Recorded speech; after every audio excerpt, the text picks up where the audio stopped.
Welcome to Pixels, Polygons, and Fun, a video game podcast where we talk about anything under the video game sun. I am your fill-in host, Pegasus. I'm usually the sidekick. Today, I'm the head honcho. And with me today, instead of Gingy, is my special guest and best friend of all time in the universe, Atlas. How you doing, buddy? I'm doing good. It me. Yes, it is you, in fact. So, as you just heard, Gingy's over playing around at Disneyland, so I'm here doing the show now. And I was summoned. Prepared at all. I'm actually not prepared at all. Are either of us? No, not really. Sounds about right. So a little bit of trivia before we get right into the news, because this is a fun time to talk about. Pixels, Polygons, and Fun in its initial concept stages as like a title was my idea, and it was actually a video game podcast I was going to start with this guy, another guy we both knew. Yeah. But there were a lot of holes back then that we didn't know how to fill, which if I had known about like Craig and stuff back then. It was like a fine Swiss cheese. If I knew about like Craig and stuff back then, Pixels, Polygons, and Fun might be different. But happy I started it with Gigi, especially because the third co-host we were going to invite was kind of an ass. I still love you, Yves, even though you're an asshole. I'm just a third party. Atlas, you're my best friend in the Uniworld. That doesn't make sense, but I'll take it. Okay, it's time to get into our show. But first, since Gingy isn't here, looks like I've got to make that phone call. We'll be right back. Yes, I see. Good news, everyone! And welcome back. It's time for the news section. Oh, news. Yes, news about video games and such. My favorite. Yes, it is the best sort of. First on the news is something that's kind of funny, but also really fucked up. Oh, no. So, there's this guy who is currently wanted as of 4 days ago, I don't know if they ever caught him, but this guy is currently wanted by police for forcing his toddler to climb inside of a prize machine and steal Nintendo consoles. Oh my god. Yeah, this guy got this little kid to climb in and steal him a Nintendo Switch and I think a 3DS. Oh my god. Yeah. I mean, those are a lot of money. I mean, that's dedication. That's fucking... That guy wants his Nintendo bad, but seriously though, I feel bad for the kid. I hope that gets taken care of and the kid... As do I. ...gets a more responsible home. In some sort of sad-ish news, followed by some really bright news, both concerning the PlayStation label, Sony Japan has recently discontinued repairs for the PS2 system, effectively, finally, killing it dead. It had a good life. It did. It very much did. Anyway, in better news, Sony has unveiled the PlayStation Classic. Huh. Which is literally just the NES and SNES Classic, but with the PS1. Deja vu. Yes. Deja vu. It's a small little PS1 that has some games built in. 5 have been confirmed so far, which are Final Fantasy VII, Jumping Flash, Ridge Racer Type 4, Tekken 3, and Wild Arms. It is like little tiny baby console. Baby console. So do you have any games you'd like to be on the PlayStation Classic? Yeah, that one Star Wars game. That was on the PlayStation? Yeah, I don't know which one. It was fun, though. That's cool. I want the Crash Bandicoot trilogy. That'd be dang. So, in another piece of news here, we've got some news about Pokemon Let's Go. Ooh. The first piece of news that I have about Let's Go is that Cerebi, one of the people over at Cerebi, I don't remember his name, I apologize, got an extended demo of Let's Go. And he gave us all information on it. And one of the biggest finds was that there will be no abilities or held items in Let's Go. A little disappointing, but it's fine. It's fine, everything's fine. It's made for kids, so we can strip down features and make it as easy as we want. You sound a little, stressed. I have a massive hate boner for Let's Go, I but can tell. I still love it and want to buy it anyway. It It's seems like that it's a weird love-hate thing. it seems that extra Pokemon that's never before seen that is supposed to That come was with what I it. was about to get to. Oh, Wow, stealing your wow, thunder. okay. I'm here for a reason. No, you're not. Oh, I'll just Kidding. leave. I'm kidding. It's fine. Anyway, you perfectly segued me into my next piece of news. Is that people data mined a Pokemon Go update and they found themselves a brand new Pokemon. And since there was confirmed to be one new Pokemon coming to Let's Go, people are thinking that this Pokemon and that Pokemon are the same Pokemon. As to which I like to dub Squishy Nut. I like to dub him Incognito, Uh, because he's in a cog and he's Ditto. I hate it. No, I hate it. It's literally just Ditto with a fucking cog on his head and a I giant mean, eye. you're right, and he has a tail. He has a tail? It's like a frayed wire. So my theory is probably wrong, but it's the first thing I thought of, is that maybe this is an evolution of Ditto, and that it's going to gain the Steel type, which I have a feeling holds validity because it would kind of make the Pokemon less useless because it could switch in on things using the resistances that come with the Steel type and not die instantly and be able to use its transform effectively. Your theory has some merit. As of today, after the Community Day has concluded, for half an hour, this Pokemon was available to be captured in Pokemon Go. Oh, fuck. And when caught, it would transform into a Ditto. Oh, damn. So your theory has some merit. Interesting. It would show up as question mark, with no CP. If its name isn't actually, like, even if it's not connected to Ditto, its name has to be fucking Incognito, or I'm gonna be extremely angry. We can only hope. Because it's perfect. It's so perfect. Any gaming news you've heard recently that you'd like to share, Atlas? No. Okay. I mean, you didn't have to have anything. Don't be awkward about it. I was thinking, okay. It's fine. So I guess it's time to move into our next segment then. We will be right back. And welcome back to this segment that I always forget about, where we talk about the games we've played this week. Since the last time we recorded, or I recorded with Gingy, Pixels, Polygons, and Fun, to now. We'll start with you, Atlas. What kind of games have you been playing this week? Lots of Overwatch, my friend.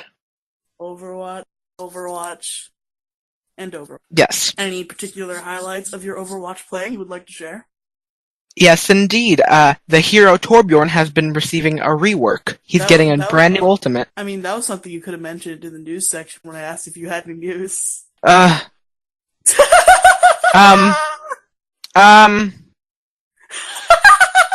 I demand a recount? No, you can't. It's too late now. I know, it's unfortunate. Okay, instead I'm just gonna say I almost hit diamond. Good job, Atlas. That's my news. That's a good achievement, buddy.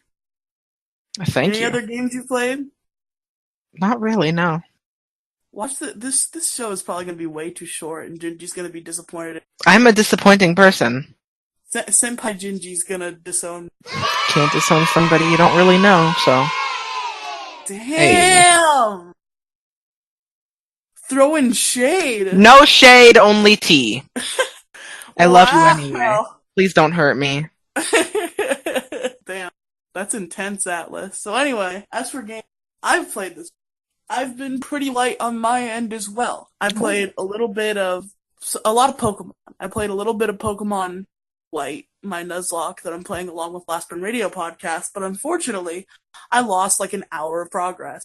Pretty pissed about that. Oof. Yeah, I also started a Crystal Nuzlocke that I was playing for fun along with my friend, and I got up to Falkner. No deaths as of yet, but I lost the save. The save didn't have much in it, so it was like I didn't make any actual game progress. But it completely erased a Pidgey named Tim who I had caught and raised in the route next to Violet City, and he was just completely gone from us. Rest in peace, never forgotten. Never forgotten, except by the game save data. Oh. R.I.P. Tim. Anyway, I also started another Nuzlocke project that I'm going to keep a secret for. Oh, secrets. And on the side, because I have to beat Ultra Moon, I started Nuzlocking Ultra Moon, hoping it would spark some interest for me to actually play the fucking game. I would like to think it didn't work. Nope, I've only played it for like 38 minutes so far. Sounds about right. I started a couple days ago. I mean, if you stay on voice chat with me after the recording, I could probably do it with somebody to talk to. So anyway, yeah, other than that, I played a little bit of GTA. I played something on Silas's phone that I like, but I don't remember what it was, so I'm not. And yeah, I know there has to be like a thing. One more. I think I played a little bit of the Yu-Gi-Oh demo that I've had downloaded to my PS3 for years, but never bought the actual game. Oh, sounds fun. I haven't played a lot of Yu-Gi-Oh lately. Once I finish one of my currently running Let's Plays on my YouTube channel, one of the games I'm highly thinking about going through is Yu-Gi-Oh! DX Duel Academy. Did I just say Yu-Gi-Oh! Did I just say Yu-Gi-Oh! DX? I think so. Fuck, it's Yu-Gi-Oh! GX. Oh my god. What a true fan. I just have the term DX stuck in my brain because Link's Awakening DX gives me... Yeah, go check out my Let's Play of Link's Awakening DX if you want to legitimately watch me go actually insane. Atlas doesn't watch any of my videos. I should, but I forget. I'm a very forgetful person. You need to watch my Link's Awakening playthrough. I feel like you'll have a ball watching that. I may. There's literally like 4 episodes of me in the mysterious forest going like, where do I go? Oh my god. Where do I go? This poor game. Am I hurting the game by sucking at it? I mean, it could be in better hands. I mean, last time I played, I actually made legitimate the words that I say with my mouth. I made legitimate progress. First day with the new mouth? I made legitimate progress. In the last part that I made, I actually got the Nightmare key for the first dungeon. Oh. And next time, I assume I'm going to be fighting a boss, because I assume that's what Nightmare means. You would assume close to correct. Close to correct? That's ominous. Damn. Okay, anyway, so yeah, that's about it for me. I hope we have a lot of stuff to talk about in our topic, because I feel like this show is going to run short. You know damn well I don't. I know damn well you do. You got 2 games to talk about. You're right, 2 games. 2 big ol' fun games that you love so much and you'll probably gush about for like 7 hours. I mean, it's possible. Watch us like go over by like so long that like we'll have to like skip an episode this month because of the way we pay for our podcast hosting. If that happens, Gingy's gonna be mad at me and I would be sad. I'm sorry if I talk too much. Okay, anyway, this is it for this section of the show, so it's finally time to get into the big meat. That I could have phrased that better. We will be right back. And welcome back. Hello. Atlas, what are we talking about today, buddy? We're talking about Bayonetta. A wonderful game by Platinum Studios. I think. Platinum Games. I'm a big fan, I promise! I promise! Damn it. Damn it. Oh my god! Listen! I could say this was planned as a joke, and it could go over well. Well, I'm not letting that happen. Gingy, don't let that happen. Cut the VOD. No. Cut the VOD. It's not a VOD, it's a fucking podcast. I know. I'm just hopeful, okay?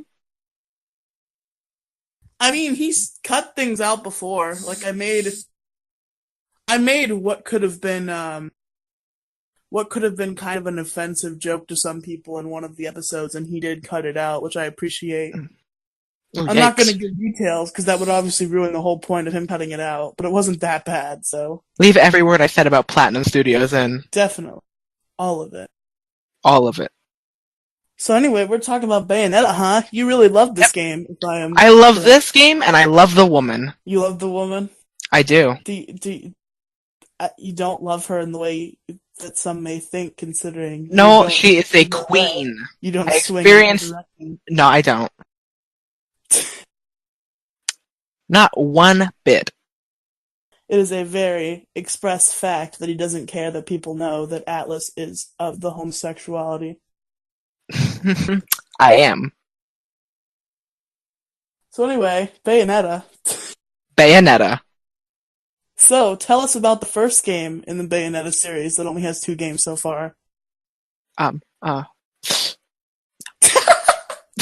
was ready. I don't know how to start this.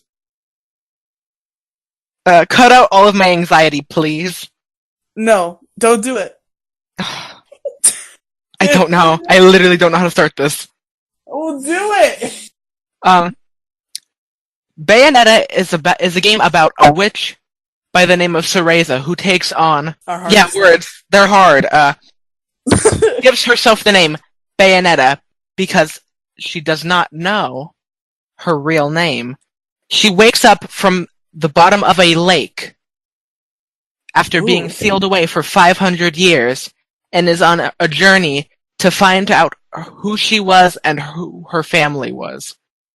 That's a long time. 500 years. She is several hundred years old, as you can tell. Who's that banging white-haired chick in Bayonetta 2? I know we'll be getting to that, but like... That banging white-haired chick is Jean, Bayonetta's long friend, who was more of a frenemy to begin. Okay, sounds fun. So, what was the gameplay like in Bayonetta? Bayonetta is mainly a beat-em-up hack-and-slash game. Sounds fun. Where the most important thing is combos, how much damage you take, and how fast it takes you to clear each section. Sounds interesting. It is, especially if you try to 100% this game, which is hell. Ooh, are there like fun like challenges and such? The challenges to 100% both games are each chapter in the game has sections called verses. These verses can be hidden throughout the stage of the chapter, but you have to get a pure platinum medal in each verse to receive a pure platinum trophy for the chapter. That sounds hard. It is incredibly hard. To receive a pure platinum trophy, you have to beat each verse in a certain amount of time, take no damage, and get a max combo. Brief side tangent. Do pure platinum medals exist in Bayonetta 2 as well? They do. Yes.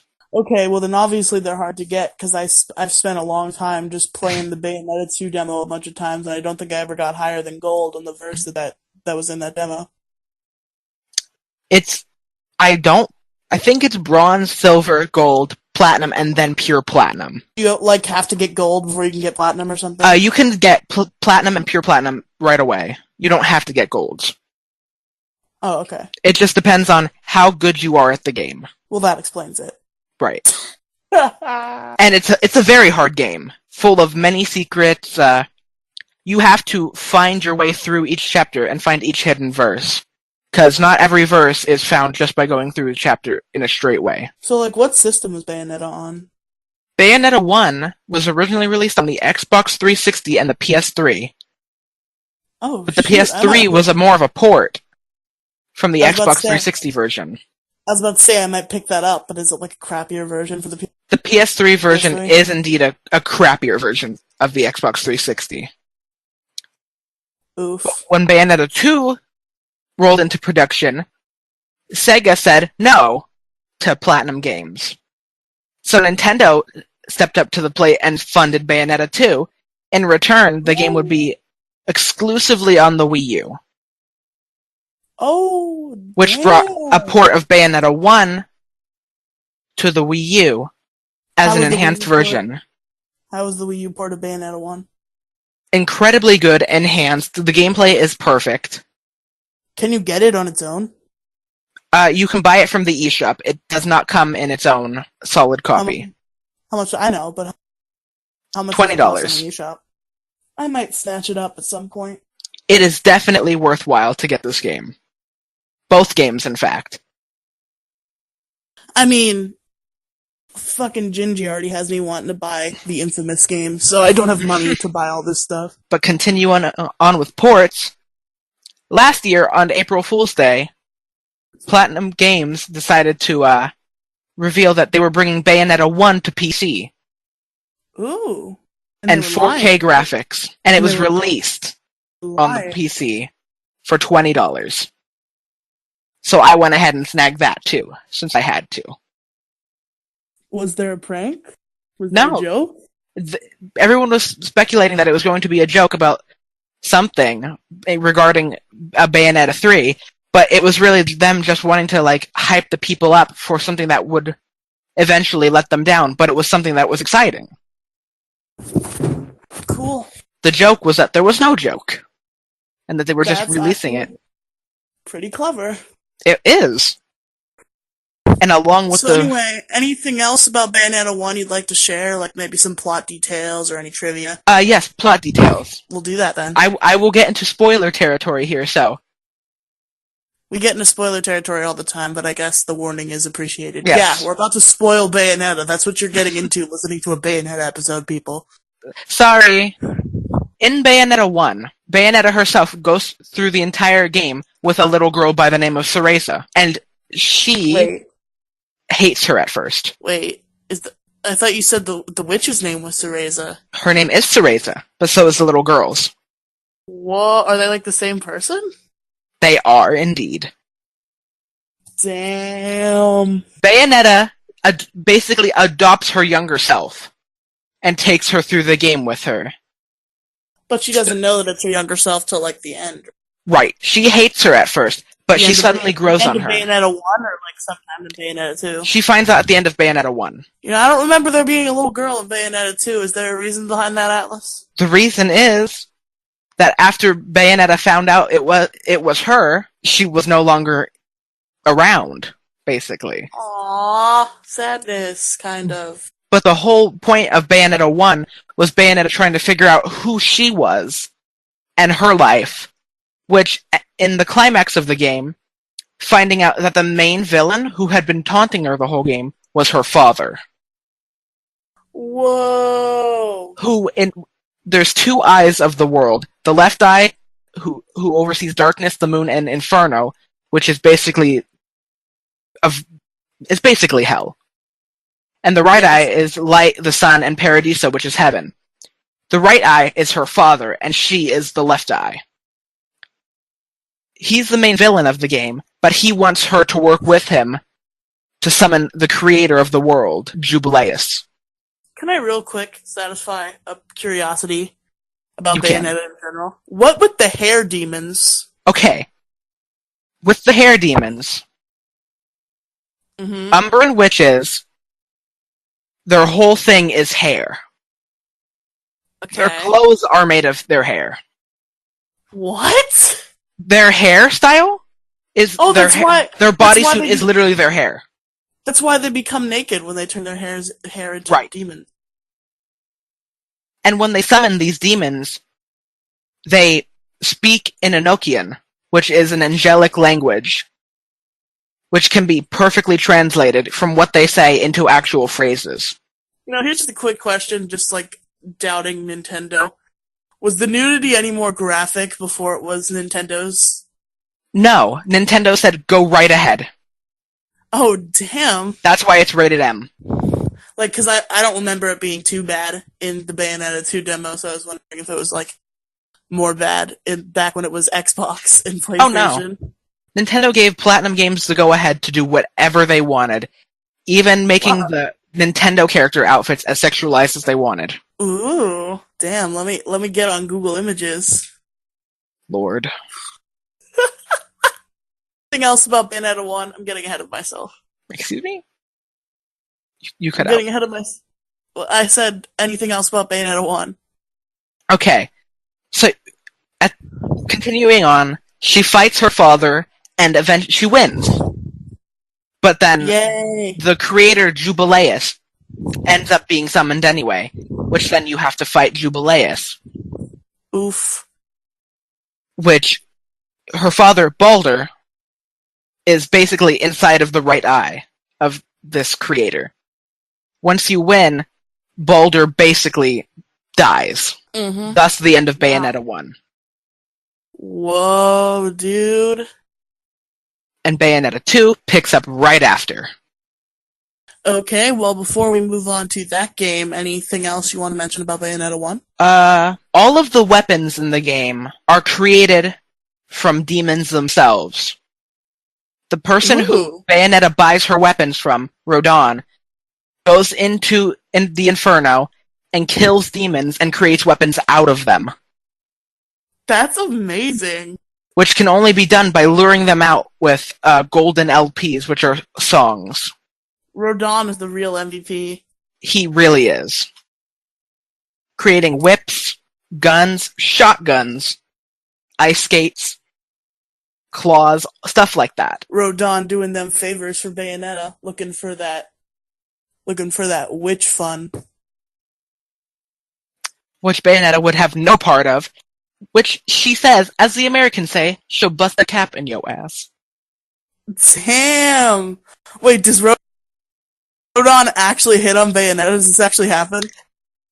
Rodon talks to Bayonetta in one of the chapters of the first game, and Bayonetta threatens to pop a cap in his ass. Damn! If he gets in her way. Damn, that's intense, bro. She will not take anything from anybody. Rodon just looking for that witch time. Oh my god. It's worse that that's what her ability is called. I hate it. That was the pun, yeah. I know, I hate it. I don't like it. You gotta stop. This is why I invited you to this episode. I know. I hate it. This is why we're friends, folks. I guess. But that's basically it. That's basically it? Okay, then I guess we're gonna segue into the second Bayonetta game, where Bayonetta made her shifts to the Nintendo console. Correct. With her shift to the Nintendo console came more Nintendo-based skins, as I said before. And those were exclusive to the Wii U and Switch versions of the game. Show me them sexy Mario overalls. You mean Peach.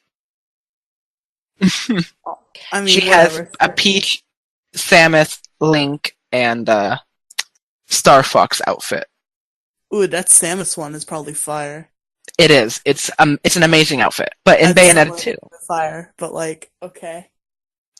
In Bayonetta 2, her outfit, it's different from the first game. So all the Nintendo outfits are different too. In this game, her hair is shorter. Did they add Nintendo outfits to the Bayonetta 1 port on the Wii U Switch? They did. Cool. So in Bayonetta 2, it continues on with Jean, now her new friend. What was Jean before? I don't think you quite mentioned. I said they were frenemies, basically. But, what did she do specifically in Bayonetta 1, just real quick? Basically, she taunted Bayonetta throughout the game. Ooh, and talked to her about her past. Ooh. And it was revealed that Bayonetta's mother was murdered. Because, as an Umbran witch, she had a child with a Lumen Sage, which was her father. And Bayonetta was basically an outcast because of this, so her mother ended up being murdered. Wow. Which is very sad. Yeah, that's uber sad. But now, they're basically, good friends. Yeah, I know. They seemed pretty chummy in the Bayonetta 2. They were homegirls. They were tight. Yeah, basically. But sadly, the story of Bayonetta 2 is Jean dies. Oh, shit! But, not dies, but Bayonetta and Jean get into a fight. Oh, this happens in a demo, too, doesn't it? I think it's yes. They get into a fight with an angel. So Bayonetta summons Gamora, one of the demons, to eat the angel. From Guardians of the Galaxy. Oh my god. I mean, yeah. Was this secretly the Infinity War episode all along? Oh, for sure. So now we can start talking about our actual Oh, topic, Avengers Infinity War. God. So what do you think about Thanos? Oh my God, he's big and purple. Yes. That's what I think. Okay, anyway, back to Jean's unfortunate demise. So, Bayonetta summons Gamora to basically eat the angel that they were fighting.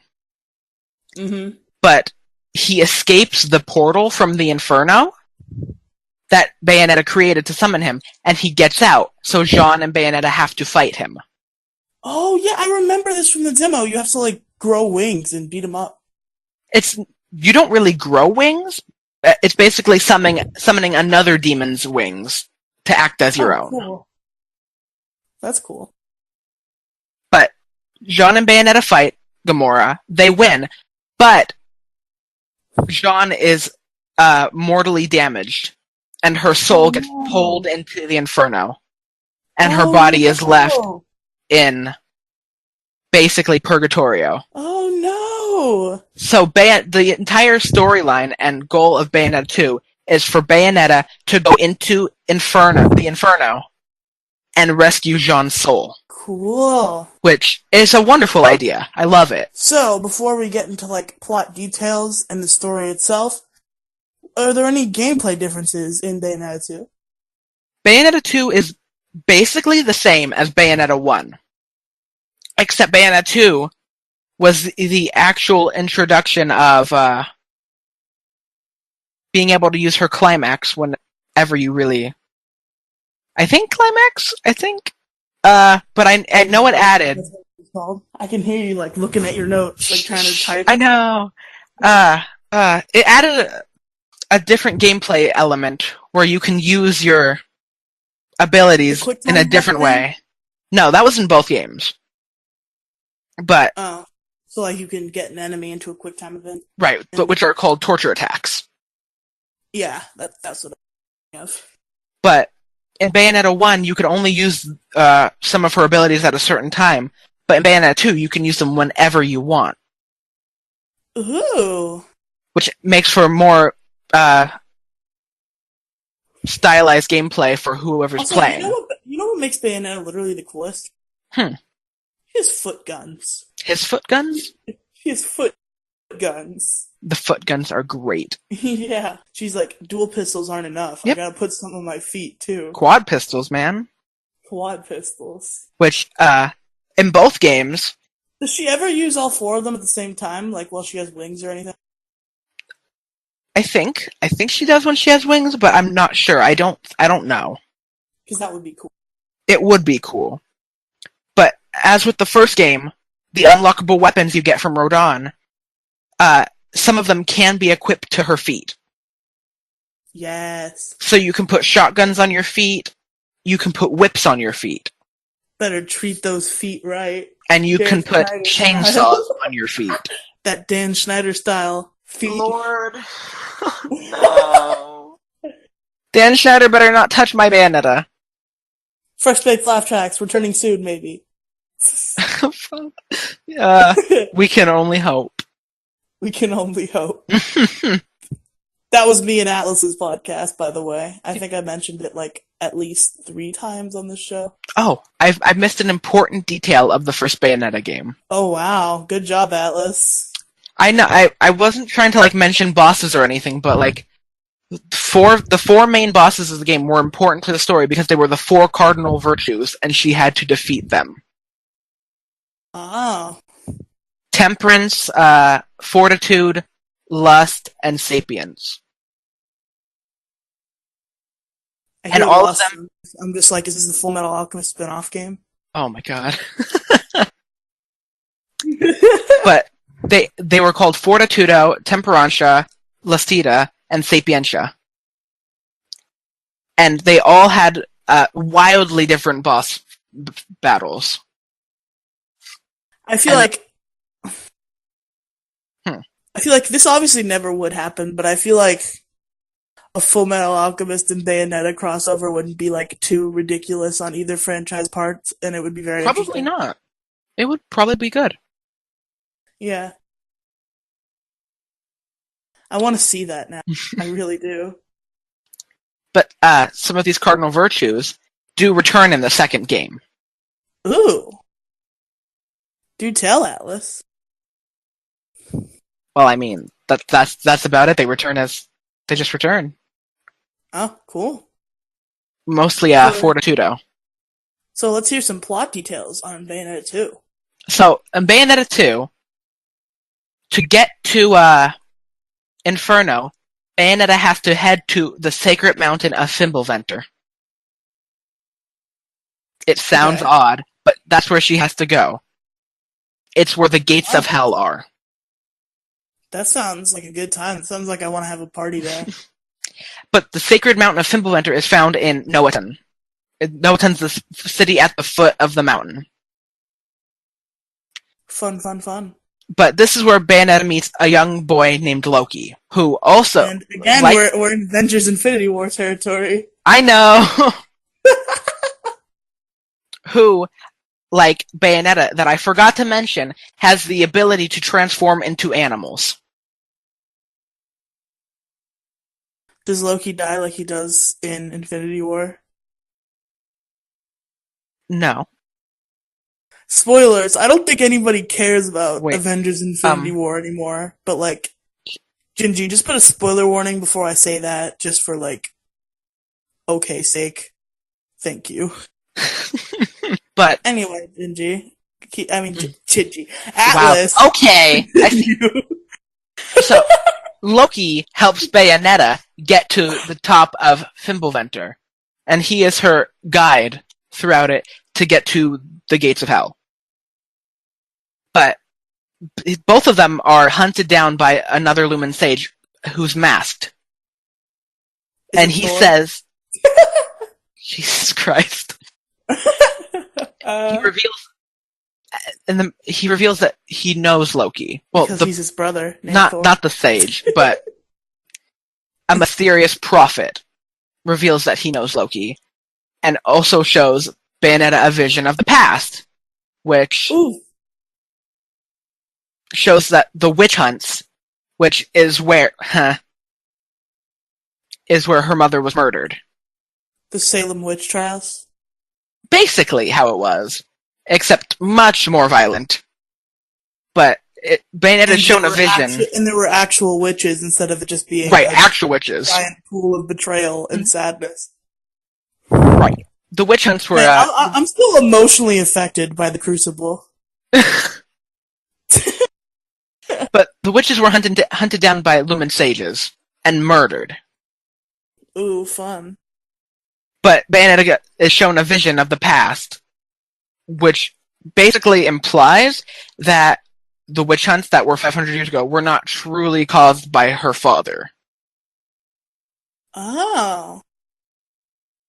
But once they reach the top of the mountain and they get to the gates of hell, Bayonetta goes into the depths of Inferno, fighting all of the demons she's able to summon. And many more, to get Jean's soul so Rodin can revive her. It's awesome. But the masked sage attacks him again. Maybe if Rodin revives Jean, he'll finally get his witch time. Oh my god. But when the masked sage attacks Bayonetta again, he removes his mask. Right. And his identity is, oh, what a shocker, it's her father, Baldur. Oh no. But a past version of him. Oh. And he's trying to hunt down Loki. He's trying to hunt down Loki. But Bayonetta saves him. Because he betrayed Asgard. But here's the fun part. Loki has powers. Like, he's also just as powerful as Bayonetta, if not more powerful. Ooh. And he puts both Baldur and Bayonetta through a time rift. And sends them 500 years ago into the witch hunts. Ooh. When Bayonetta gets to meet her mother. Awesome. So then... Character development. Right. Bayonetta and her mother Rosa, they work together and fight the angels. Okay, Atlas, just real kind of quick little side tangent. I'm getting kind of gun shy on how long we've been recording, so Mhm. shorten it up just a bit. Okay, so Wait, you can keep going now. Yeah, there you go. they go through it. Bayonetta arrives too late to stop her mother from being murdered. Aw, sad. By a deity named Lopter. Oh, this is giving me at least she didn't make the decision not to do it. It wasn't Right. that was emotionally impactful in the Flash, where Flash got to go back in time to save his mother, and then he decided not to do it because he knew it'd screw up the timeline. Right. And then 2 seasons later, he went and did it anyway because he's an asshole. Oof.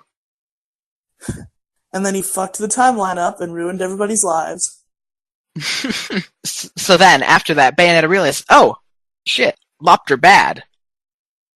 And basically saying, hey, Boulder, you should be worried about this dude. Oof. Then Lopter, he's like, oh, but wait. Loki and I, we used to be one person. Wait, her dad locked her? Or what was No, her dad? her dad is Balder. Oh, okay. But Lopter explains that him and Loki used to be one person together. Aesir, the creator of the Eyes of the World. This is giving me some Piccolo vibes. Some Piccolo and Kami vibes. Am I in the ballpark there? Like I would know. Okay, real quick, Piccolo and Kami were good and bad sections of each other that split. Yes. So I'm in the ballpark there. Okay. And which is basically the same thing with the Eyes of the World. He had to split he had to split his very soul in two halves of good and evil. Loki is the good half, so yeah, and Lopter was the bad half. Entirely Piccolo and Kami. Right. But Lopter takes the Eyes of the World from Bayonetta and Balder and transforms into Aesir himself. Ooh. Which is terrifying. So Bayonetta, Loki, and Balder have to fight him. Damn.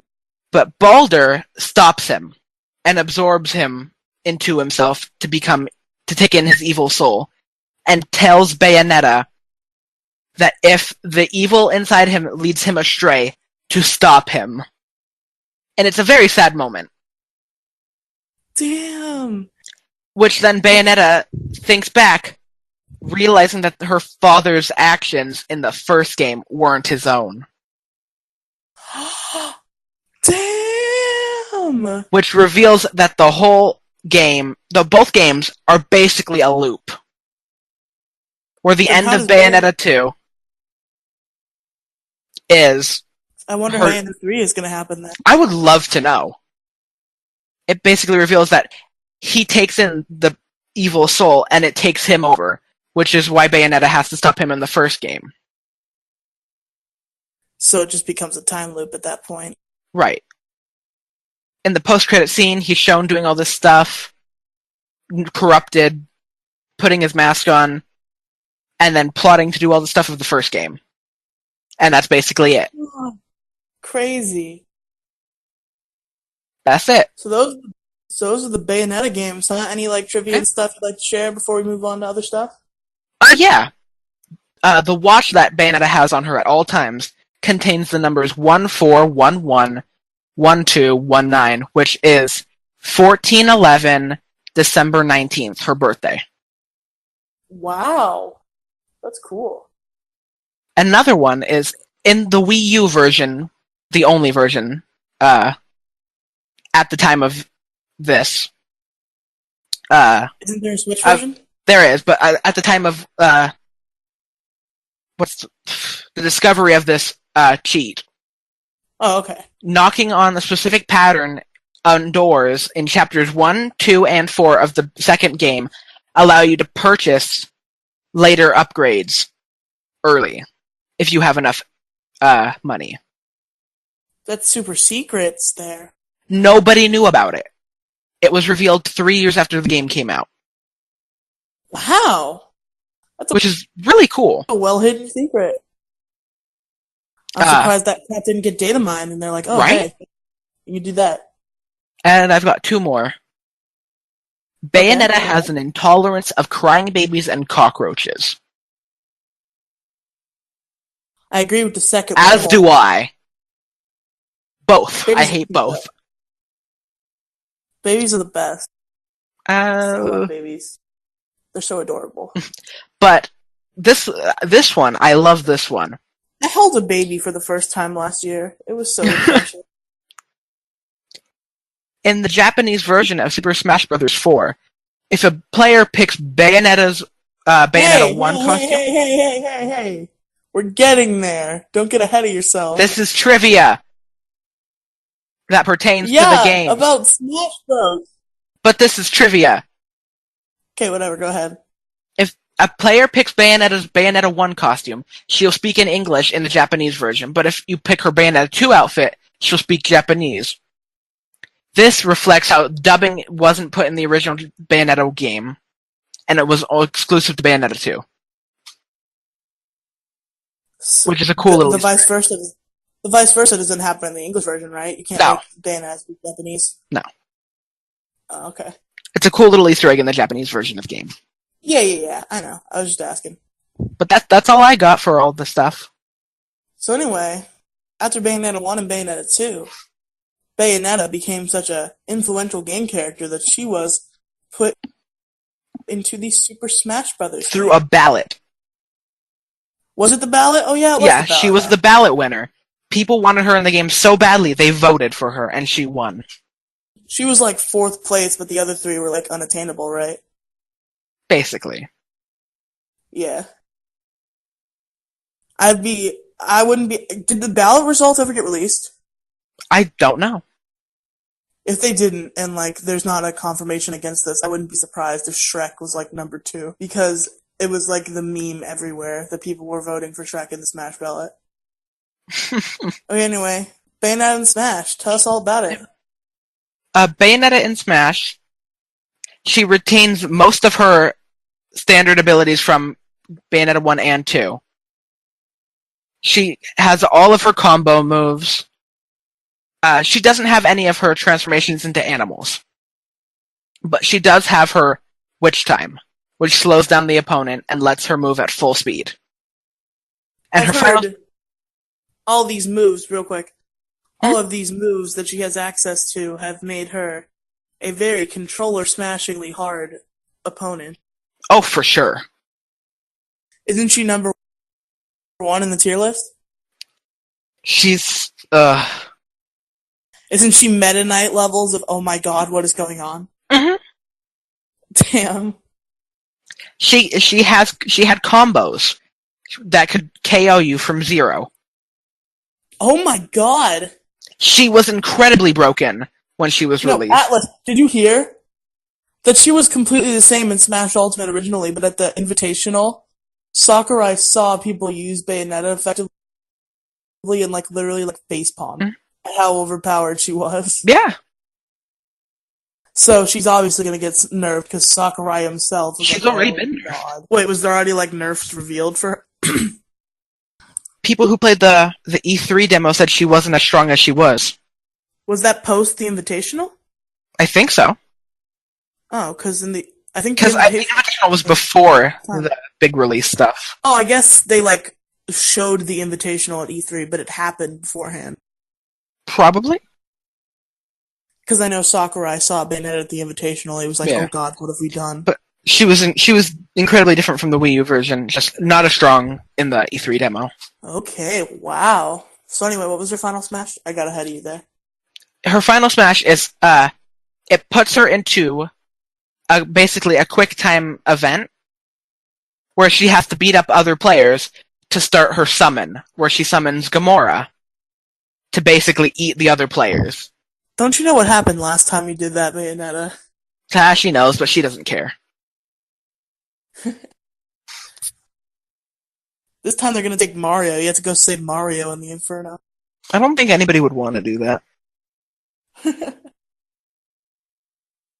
Also, can I, like, I've pointed this out to everybody I've ever talked to about Smash Bros. Can I point out that, like, I know Luigi dying is big news, but can I point out that Ridley murdered Mega Man and Mario. Can I just talk about how King Dedede got fucking smashed by... Yep, by literally a concussion. If not major damage. That's how my theory, which I talked about in a Pixels, Polygons, and Fun episode, that the recording messed up so it didn't come out about Smash Bros. Fourth Wall Secrets. But anyway, I talked about my theory that I got from the Luigi trailer, that the story mode, Subspace Emissary, as it were, of the Super Smash Bros. Ultimate was going to be that not Nintendo exclusive villains, but just villains in general. We're going to run around and kill quote-unquote Nintendo characters and turn them into little ghost people. Oh. That was my theory that was brought on by the Luigi thing. Combined with Ridley McMurdering Mega Man and Mario. I feel bad for everyone who dies. Because I feel like we're at like an hour and a half territory now. I'm probably. That's not good. Gingy's not going to be happy. No. So anyway, anything else about Smash Bros?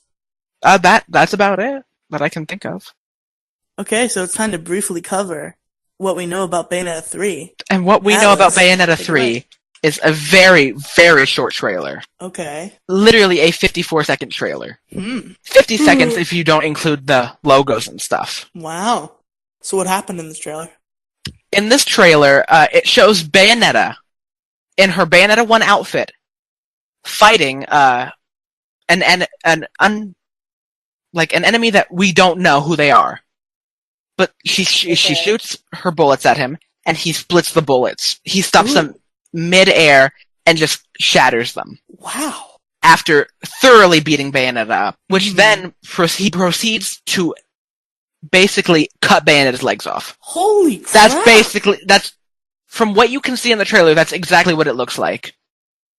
When maybe Bayonetta maybe that's the beginning of the game. And Bayonetta herself isn't going to be the main character in this one. Oh, I hope she is. I love her too much. I know, but it would be really interesting if they brought in a new witch character to be the protagonist. But this trailer varies wildly from the teaser trailers from the first and second game. It's like a short movie. Didn't that trailer get shown like 2 years ago and we've gotten nothing since? December of last year. Oh, okay. It's not as bad as I thought, but still. But a neat little Easter egg about these trailers. In the Bayonetta 1 trailer, it shows her beating up an angel and thoroughly destroying it. So usually it's Bayonetta doing the destroying in the teaser. In the second one, it's an even match. Oh, so it's like a... And then in the third one, she's getting overpowered. Dang, that's cool. That's really cool. It's very cool. So anyway, Atlas, sorry if I'm cutting you short, but I think we should end this. That's it. That's all we know about Bayonetta. That's all we know about Bayonetta 3. Okay, that's fine then. So, Atlas, do you have any social media where people can find you or any projects you'd like to advertise? Not really, no. Nobody would like anything I share, so y'all don't need me. Okay, anyway, I'll plug what I know of you right now. Thanks. I appreciate it. He has a Twitch at twitch.tv/Atlas711 that he streams on about once a year. I do Twitch on it. He has a YouTube channel that gets updated kind of semi. That's where I upload all of my Overwatch clips. Yeah, there's some Overwatch clips there, Atlas711 on YouTube.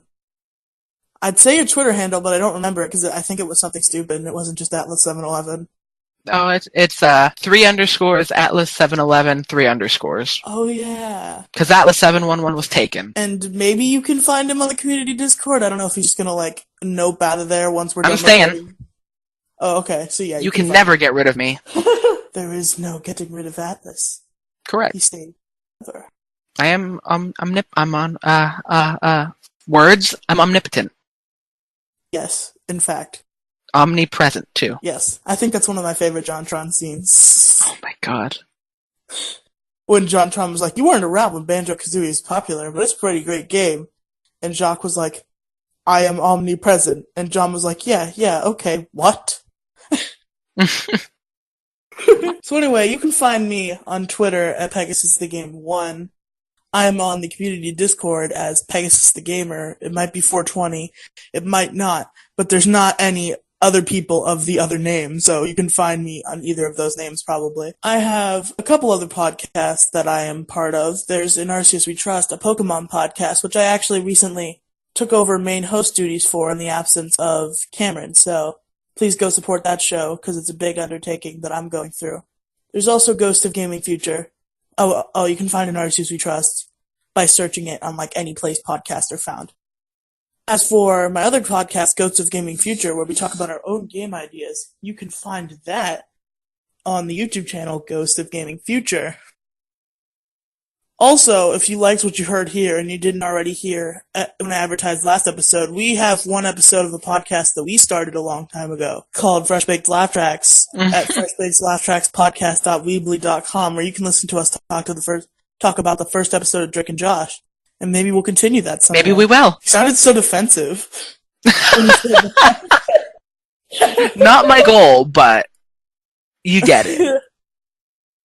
My YouTube content can be found at the YouTube channel Pegasus the Gamer. And that's it for me. So this has been the 9th episode of Pixels, Polygons, and Fun. I almost forgot to say the number, because that's a tradition of this show. But yeah, this has been the 9th episode of Pixels, Polygons, and Fun. I have been Pegasus. And I have been Atlas. Hello. Hello. Goodbye. And me and Gingy will be back at you for our usual show next time.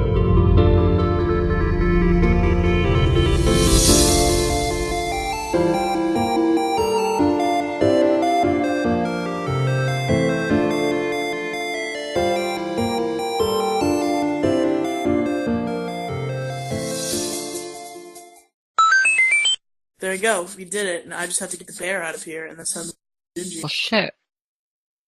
I mean, I guess you were right that I wouldn't shut the fuck up about Bayonetta. I know. I think we went for like way too long. Yikes. Oof. Hope Senpai Gingy doesn't get. It's not my fault. I'm very, very, You better be cutting out all of this, Gingy. By the way. Please, don't put this in the podcast. And if you do, I just want to say Bayonetta is one bitch of a witch, and I love her.